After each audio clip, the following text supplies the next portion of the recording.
All right, the Democratic primary is off to a pretty rocky start as the two frontrunners, Joe Biden, creepy Uncle Joe, and Bernie Sanders, are facing a little bit of reckoning as questions swirl now about the coveted Obama endorsement. New York Times reporting that Obama had urged, well, crazy Uncle Joe not to run in 2016. Meanwhile, Senator Bernie Sanders is in some hot water tonight. New documents and footage reviewed by FoxNews.com reveal that he has a history of praising violent socialist revolutionaries and policies such as forced land redistribution, like in Cuba. Here's the reaction, much more. The author of a brand new book just out today. It's on Hannity.com, Amazon.com, bookstores everywhere. It's called Collusion.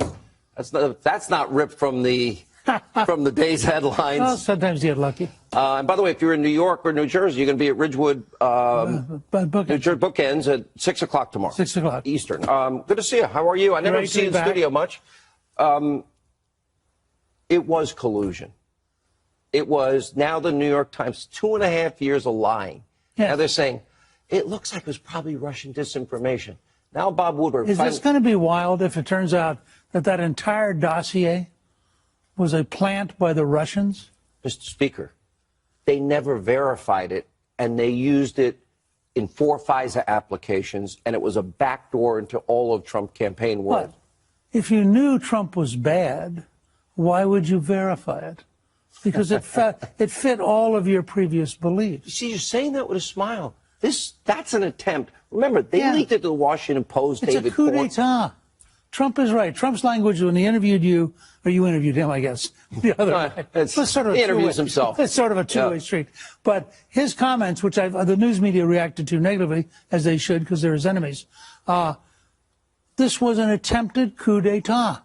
This was an effort by a group of people to undermine the choice of the American people because they had arrogated to themselves that they were morally superior and they had the right to deny us the constitutional system. That's what it was. I look at it in 3 different phases. Phase 1, Hillary's investigation, we know was rigged. Right. Strzok and Page are laughing about it. The Attorney General, it's a matter, it's not an investigation. And then the tarmac, and then, look, they're saying, they're all Democrats. The fix is in. Right. They're saying that. Now, the next phase of it is, okay, then the attempt to spy on a campaign to rig an election with their favorite candidate that they got off the hook. Then the aftermath of which is to then undermine a duly elected president and bludgeon him with those Russian lies. I think that's exactly right. And I think the challenge to the president and to Attorney General Barr is to have the nerve to calmly and methodically get everything out in the open. Let the American people see how sick the system had gotten. We know that people are going to have to be held accountable. You can't rig an investigation for your favored candidate. You can't present to a FISA court one candidate's bought and paid for Russian dossier, not verify it, not tell the court that Hillary paid for it. They knew it. They didn't tell the FISA court. You know, there's a report out, I think today or yesterday, that 53% of the American people think corruption's a major problem. Well, they're right. This is all a corrupt behavior by a power structure, part of it bureaucratic, part of it news media, part of it politicians and lobbyists, but a power structure that decided it could protect its favorite, it could destroy the person it disliked, and it could do all of it outside the law in a way that is clearly a total violation. You are a great historian. How did this happen in America? The system had grown steadily and steadily more corrupt. Do you? By the way, that's the biggest burden Joe Biden will carry. He is part of the corrupt system. I mean, he's got 2 answers. Either I was in the room and knew it, or nobody would ever tell me. Now, the one answer well, he was in the room. I think he was in the room. I think he knew it. And I think the fact is that Joe Biden and Barack Obama consciously sought to lie to the American people and to undermine the results of an election. So you see this cast of characters, many of which are even supporting the new Green Deal. Eliminate the combustion engine, oil and gas, cows. It's not. Well, I'm sorry. It's not me. I'm not. Why are you blaming me? No, it's not Christmas, and they've rushed up to you with this giant box and said, "Please." Don't tell anybody. It's our secret. But that's 2020 candidates are saying they support this. That's because nobody yet has gone to their districts and said, "Let me explain how really stupid this is." Well, okay, but you got frankly like. You got 100 Democrats and in the Senate and the House that like it. You got presidential candidates that like it. Right. Who do you think is going to? Two questions. Who's going to win this primary? Who do you think? Do you think it's Biden? Do you think it's Sanders? Do you think it's somebody else? Well, I never can say right. I think it's it Buttigieg? Did I get close? Yeah, it's Buttigieg. Yeah, Buttigieg. Mayor Pete.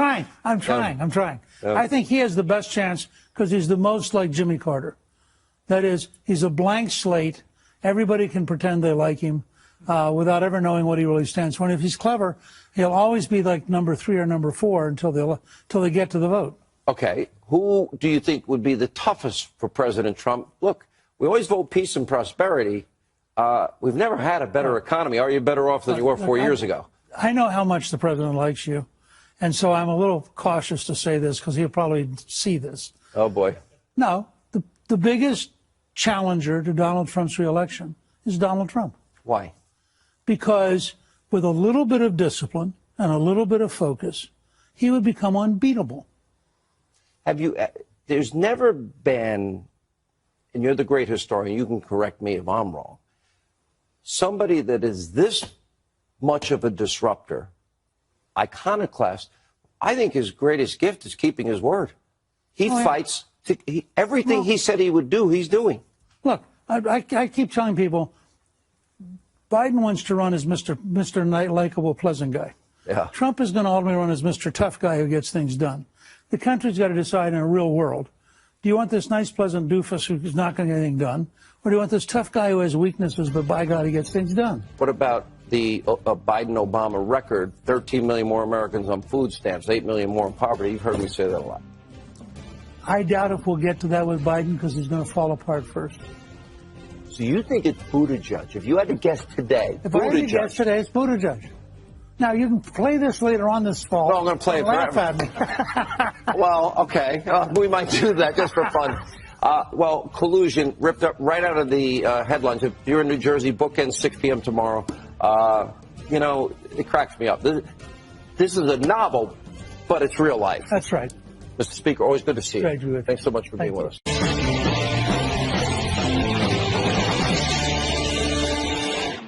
Good evening and welcome to Tucker Carlson Tonight. In case you weren't invited, the White House Correspondents' Dinner took place over the weekend. For the third year in a row, Donald Trump was invited but took a pass and didn't show up. That has never happened in the long history of the dinner. Presidents always show up. They always throw on a tuxedo and head downtown to suck up to the White House Correspondents' Association. They don't want to do that. They hate going, every one of them. All presidents deeply despise the news media. But they make themselves go. They have no choice. It's a hostage situation. If you blow off the dinner, the press will punish you, guaranteed. They won't admit it, of course. They won't say it's personal. They'll make up some story. Here, for example, is Jeff Zucker's spokesman claiming that not going to a media dinner is the same as attacking the media.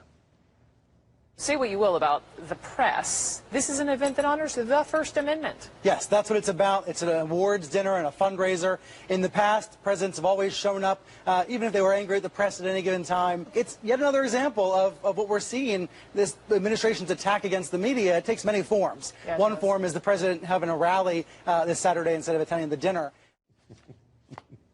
Dumb people are so self-confident. Have you noticed that? It's almost like there's a self-esteem, competence, reverse access. I think that's real. Anyway, they're telling us that going to your own event instead of our event is a form of harassment. You know what's not harassment, according to CNN? Spying on former Fox reporter James Rosen and his parents because you don't like what he's covering. The Obama administration actually did that, and then Obama went to 8 separate White House Correspondents' Association dinners. Nobody ever denounced him as immoral. Obama hated reporters, by the way. Most people do hate reporters for good reason. But reporters loved him back anyway. They agreed with his politics. That's what matters.